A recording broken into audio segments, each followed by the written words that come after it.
Hello everyone, my name is Abhishank Babbar and I am a journalism and mass communication student from IGNOU. During my course, I am being bombarded with a lot of theories like the bullet theory, the cultivation theory, and God knows how many. Is there anyone who can help us on this? Anyone who can transform these boring theories into something that is interesting? I don't know. Hi Abhishank, why are you so confused and depressed? Hello. This is Padmini Jain, the assistant professor in IGNOU. So, ma'am, actually, I'm very confused with all these theories. I don't understand why are we learning this bullet theory? Are we going into the military or something like that? Or the cultivation theory? Are we turning into farmers? I mean, we are journalism students. Well, Abhishank, don't be so troubled. I welcome all the students from all across India who've joined us today for this teleconferencing session. And students, I'm sure all of you share, or at least some of you share, some of these doubts that Abhishank is having over here. As a student, even I was very confused with these theories. I never used to understand why we are studying all this. And above all, I thought this is all just a way to torture me as a student because nobody could see me happy. Do you feel the same? I agree with that, don't you? But then we don't want you to be feeling that way because these theories are as important as they are interesting. So let us see what they are, why we need to study them, and I'm sure all of you by the end of this session will have a little better view of the theories and also why you need to study them. So Abhishank, let's go to these theories now and let's study. I would like to assure you that after this session, all of you would be able to understand why and how these theories have emerged into mass communication, why they are important for us as citizens and students of mass communication to be studied, and what do they have. So first of all, I will deal with the theories in the order that they have emerged. For example, first we'll do the bullet theory, then we'll move on to the two-step flow theory, then the agenda theory, then the cultivation theory, and then the cognitive dissonance theory. These are the order in which they have emerged in the society as per the changes that were occurring in the society. Okay, first of all, before you start, I'm very eager to know why is it called the bullet theory? Why bullet theory? It could be named anything, but why bullet theory? Is there any significance to it? That of course is an intelligent question, Abhishank. As you said, you are not going into the military, so that's a good pun you've used. And why is it called bullet theory? We'll answer that. Before that, I'll tell you why we need to study the theories. As citizens, we see a lot of changes across us happening into the society. All around us, there are things which are happening, and sometimes these things follow a particular path. Something that happens today will again happen tomorrow. For example, the recent elections. All these politicians know why people voted and then they take the same paths to get the vote bank again. So this is kind of a theory. When anything reoccurs again and again and again, then we say that it might not be a convention, it might not be a rule, but because it's occurring again and again, so the cause and effect relationship between this thing and the other things would be the same. So therefore these theories emerge. So emergence of these theories are to do with the society and with the changes that they happen. Now as you ask, the bullet theory.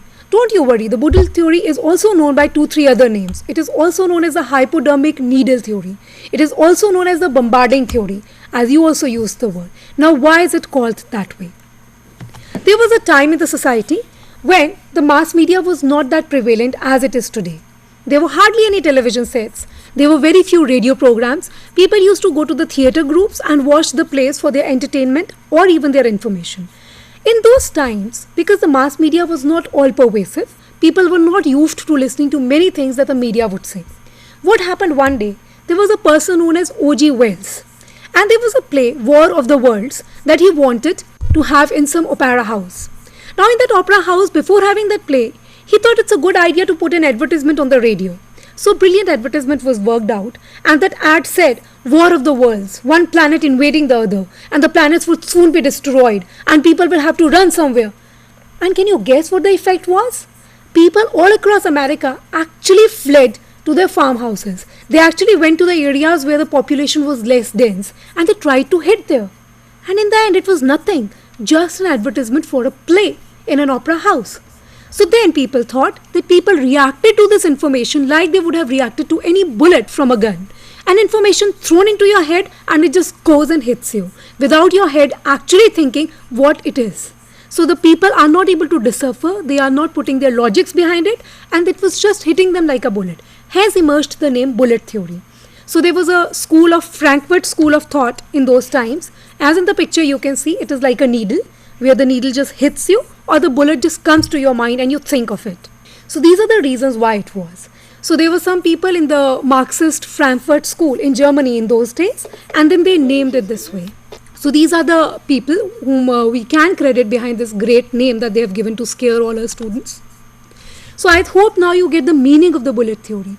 The meaning is nothing but just that people are just vegetables who would accept any fact of mass communication that is thrown upon them.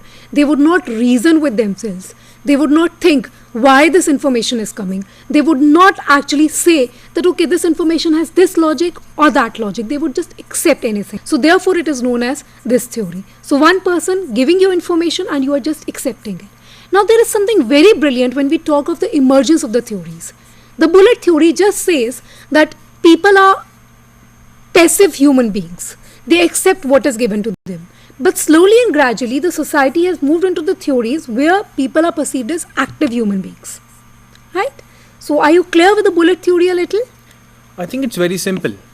Bullet theory is when a media thing hits something on you, right? And you accept it as it is, right? Very that correct. is bullet theory.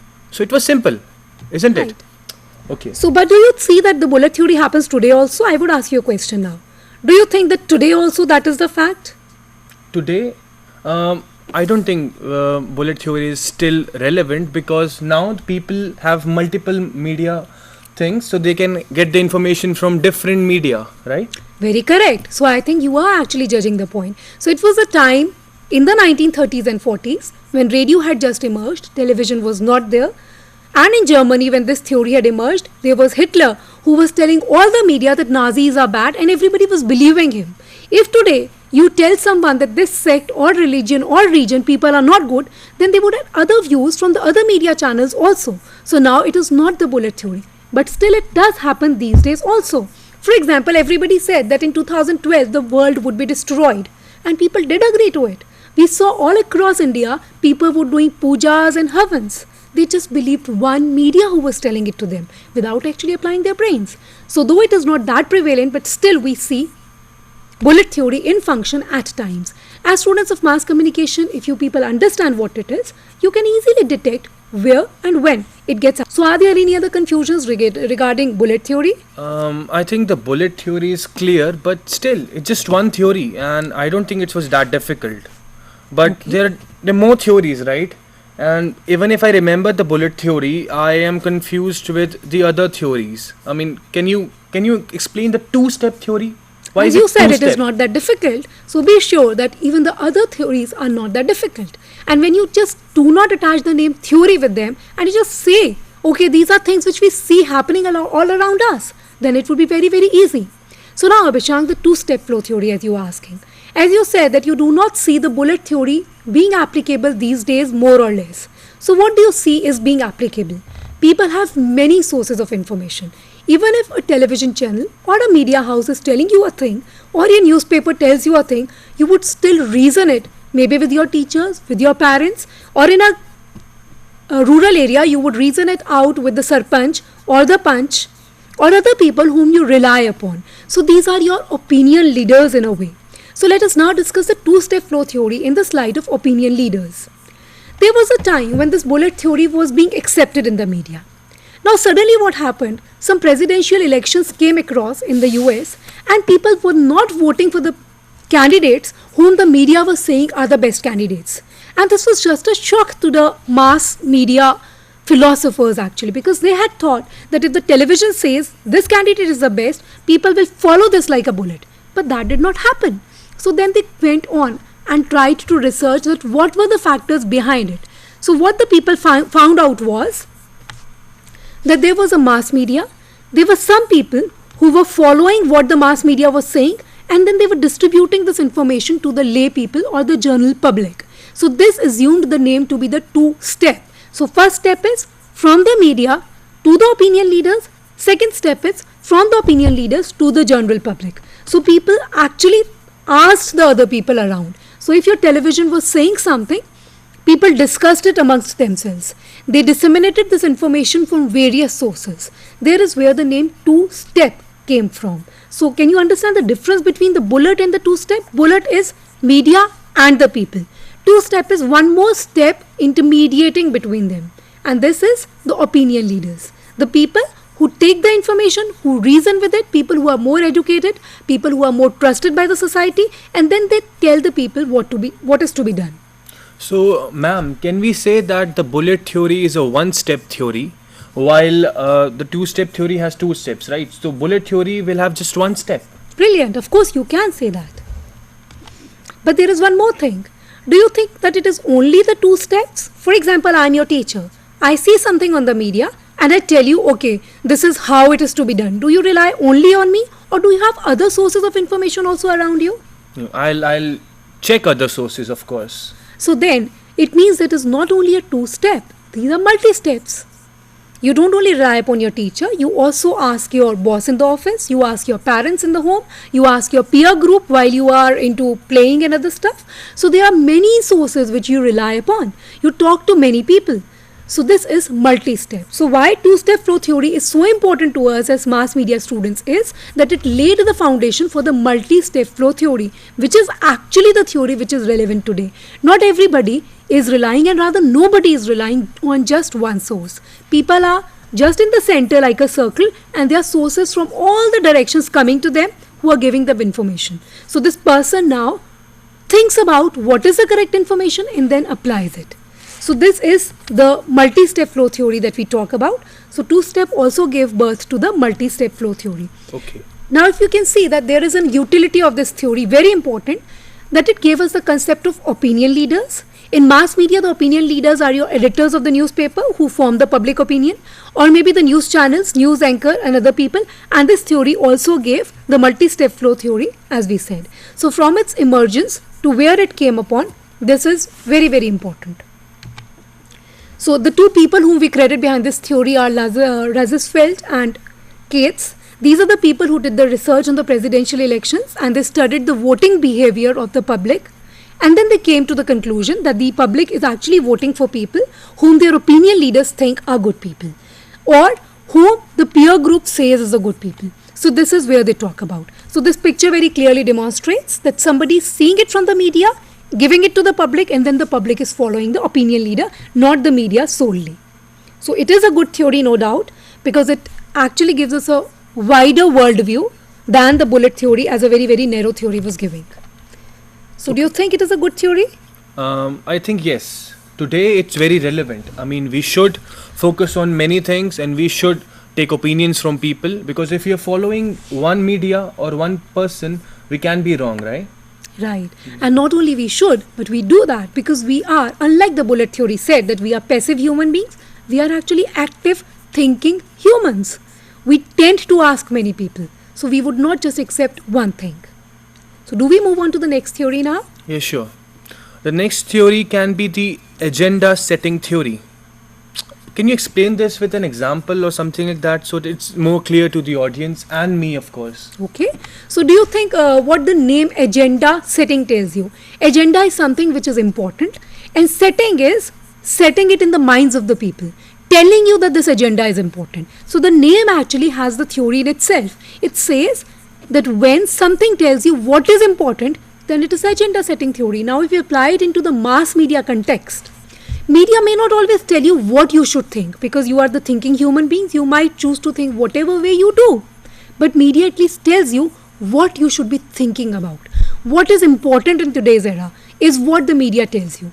Day in and day out, if your news anchor talks about a particular topic, if they every day tell you, okay, Salman Khan suddenly has a backache and he's gone to America to get himself cured.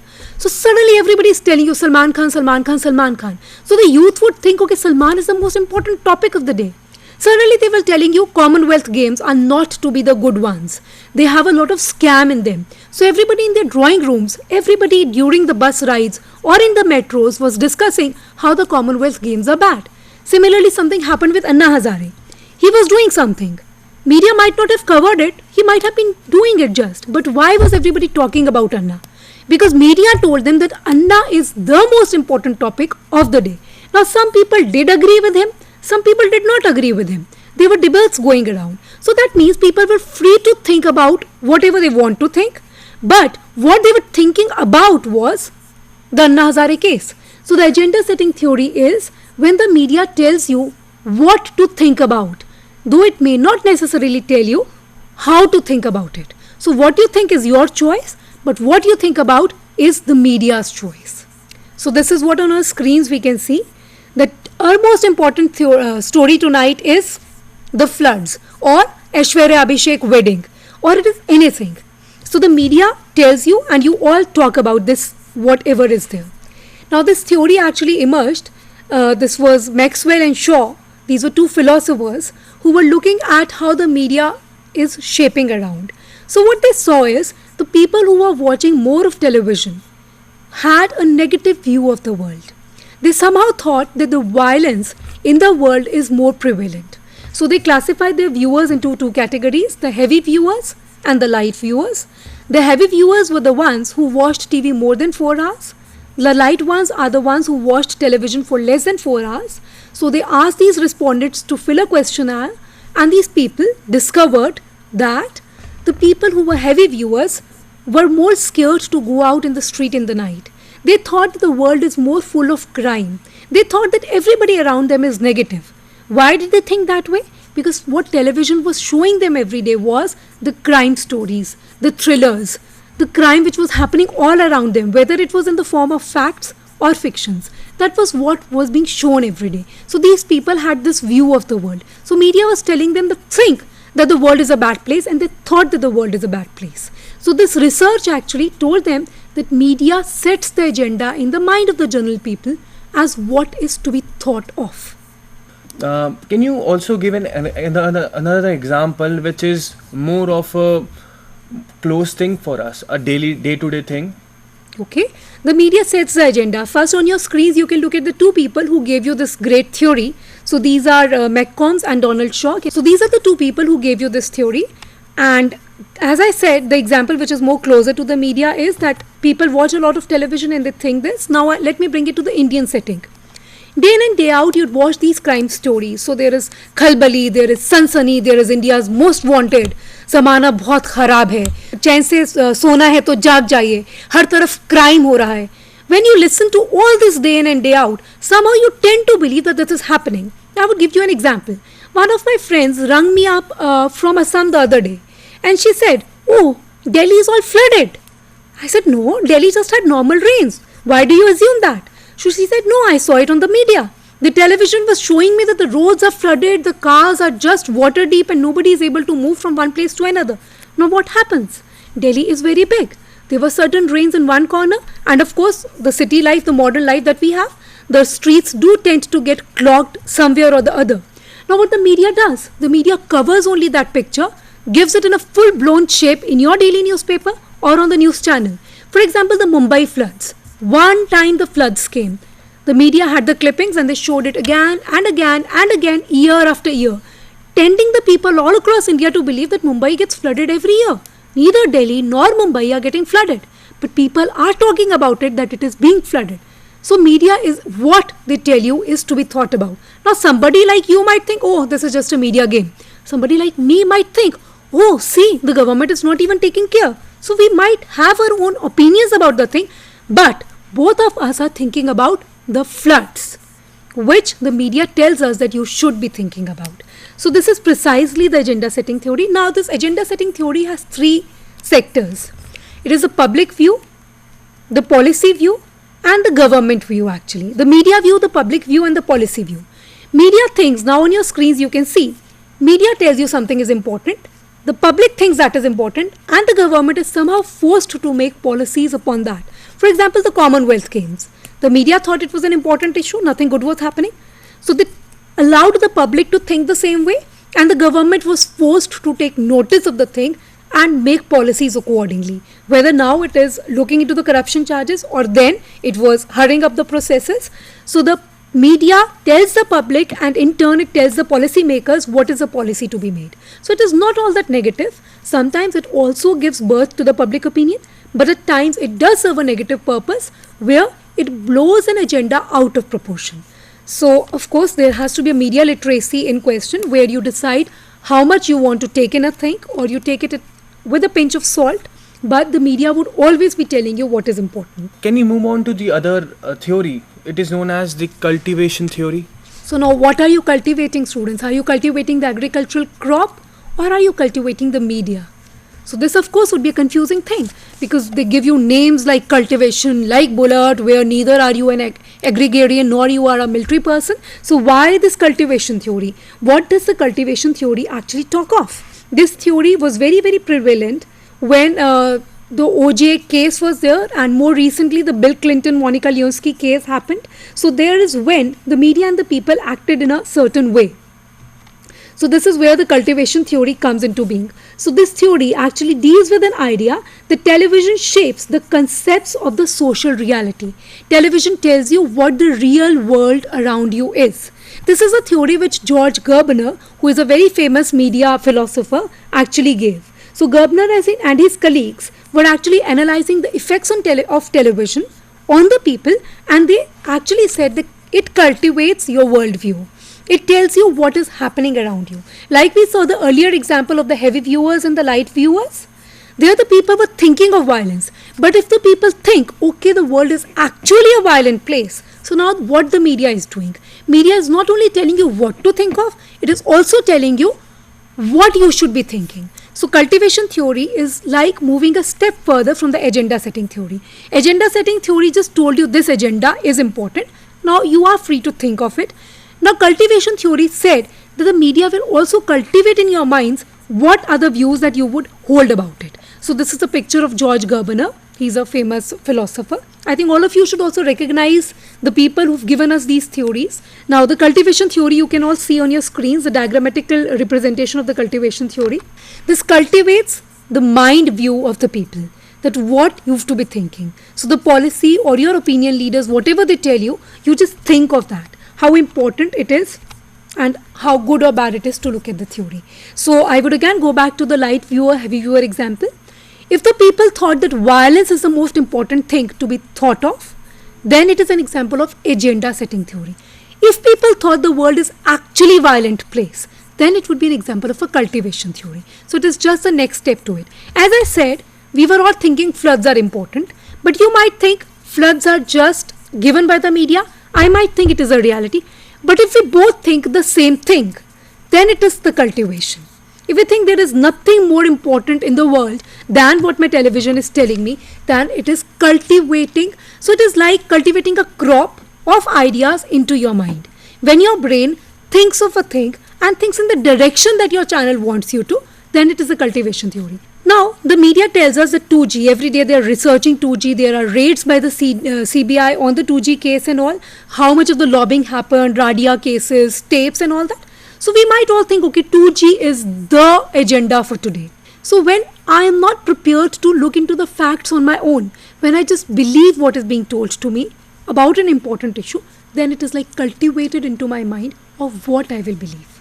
So this is the cultivation theory. And we see it happening around us. Though we are all intelligent humans, though we all have the reasoning powers, but still unfortunately, media realizes its power to tell you what is, not only what is important, but what is that you should be thinking. So I think we all need to be media literate so that this theory can actually be taken away with. This theory has had a lot of criticism. As we discussed, there are a lot of sources to people to be able to think. So the criticism that this theory has had is that people will not actually rely upon that media, they will do their own research. But then in the modern times what we are looking at is people do not do their own researches, they actually believe what the media is telling them. If the media tells them it is a world full of crime, they say yes. If the media tells them the corruption is ever prevalent, they say yes. If media tells them that Commonwealth preparations are not actually going properly, they say yes. Nobody bothers to go and listen to the other side of the party. So whatever masala is given, people are too eager to take it in. So this is where the cultivation theory is prevalent today. Do we have any other theories which confuse you further? It's named cognitive dissonance theory. This is a very difficult name actually. So I don't make anything out of the name. What is it? Okay, the cognitive dissonance theory. It is actually a very beautiful name and a very self-explanatory name in itself. Cognition is to do with the mental things. Whatever mental processes we have, from thinking to memory to memorizing to reasoning are all known as the cognitive processes. So cognitive is the mental thinking.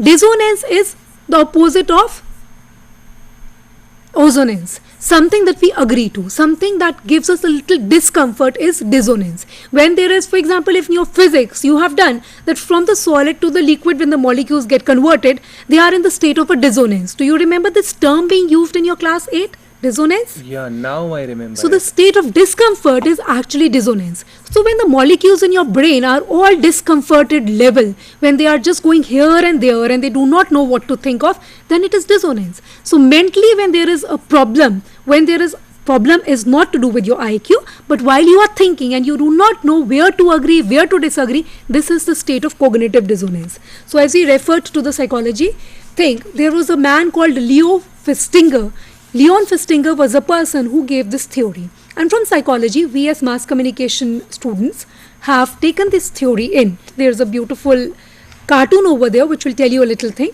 Now there is this person who is holding a carton and there's another person who's giving him some flags. So these are enough flags, but this person says these will not be enough somewhere. So this person is sticking to his own view because he doesn't want to change his view. So let us come to what the theory is. This theory deals with your attitudes. This theory deals with your thinking. And it tells you that when you are actually thinking something and you do not want to change your view, you might not. Because anything makes us uncomfortable or something that gives us a feeling of discomfort, we are not usually ready to accept it.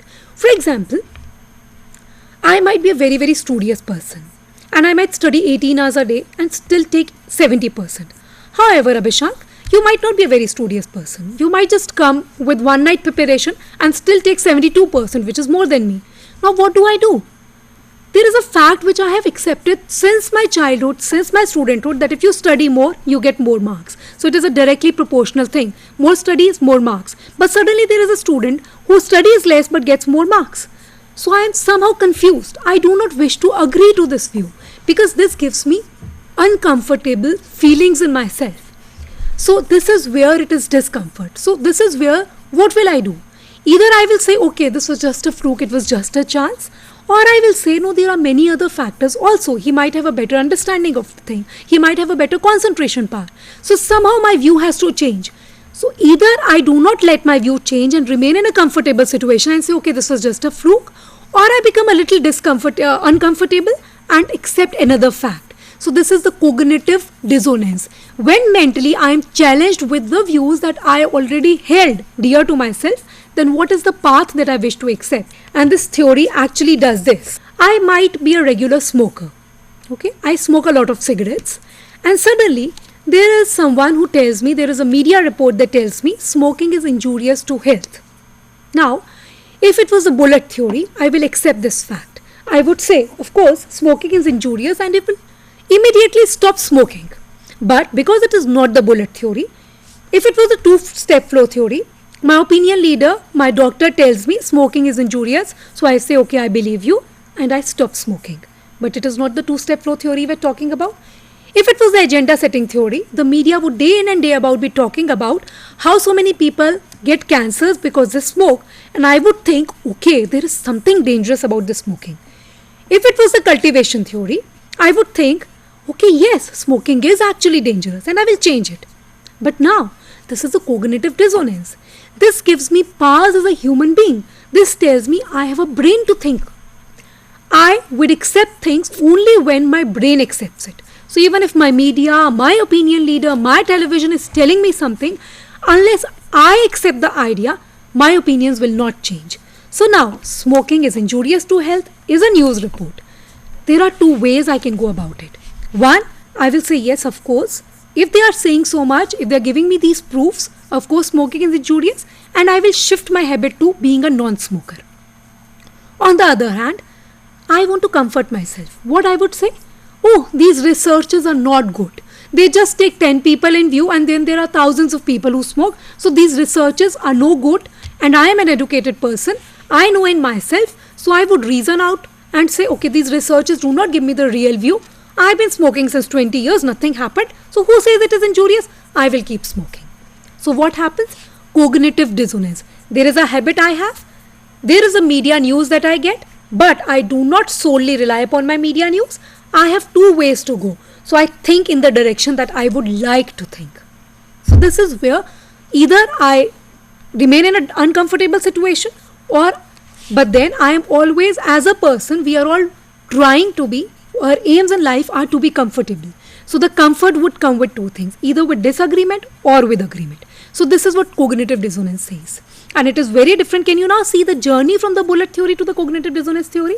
Bullet theory assumes that you are a passive human being, and cognitive theory assumes that you are an active human being, always in the state of thinking. So it is every time that you are thinking and changing your opinions always. Do I need to give any more example, or is it clear? I have one doubt. Okay, these are 5-6 theories that we learned today. Right. But I want to know, what are the other things that we should remember? Like the year or the names of the person who gave these theories. What are the things that we should remember apart from the theory? Okay, students. All of us might just get confused that are we history students? Why do we have to remember the names? Why do we actually have to see the years that are to be remembered? Something, when you start understanding the theory, for example, now you understand that bullet theory had to come in an era when the radio and television were not that prevalent. It obviously came in an era when Hitler was actually aiming at the Nazis. So somehow you would know that it was the 30s and the 40s. So even if you don't remember the exact years, there were no exact years. These are not events that happened. It was not a war that happened and you would say, okay, First World War happened from 1914 to this era, these many months. This was a gradual process. Each day, every moment, there were certain changes happening in the society, and slowly and gradually these theories emerged. The only thing is that there were some people who saw the importance of these theories and wrote them down. So as I had shown you the pictures of the people, once you look at those people, once you know why and where the society was bringing on these, you would automatically know the changes. You would automatically know the era or the years or the times when it happened. And even if you don't remember it, nobody, while evaluating you as learners of mass communication, wishes to test your memory power.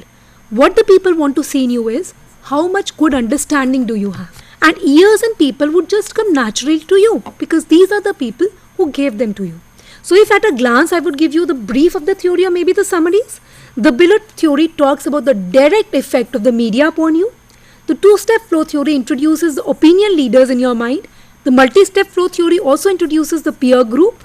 The agenda setting theory tells you that the media decides what is important. The cultivation theory tells you that the media influences the perception of reality that you would have as a human being. And the cognitive dissonance theory talks of reducing the mental uneasiness by actually having certain explanations in your mind. So our basic aim was to tell you about the theories and not to tell you that very, very clearly you must understand that there is nothing confusing about these theories. These have not come into existence because they wish to confuse you. These are just certain things which happen around us, which have happened around us all through, and just as students of mass communication, you have a better understanding of how the society around you is moving. And as I said, there are different things which are happening now. This new media, the cell phones, the social networking, suddenly the YouTube thing, suddenly the bloggers are very, very new people in the mass influence.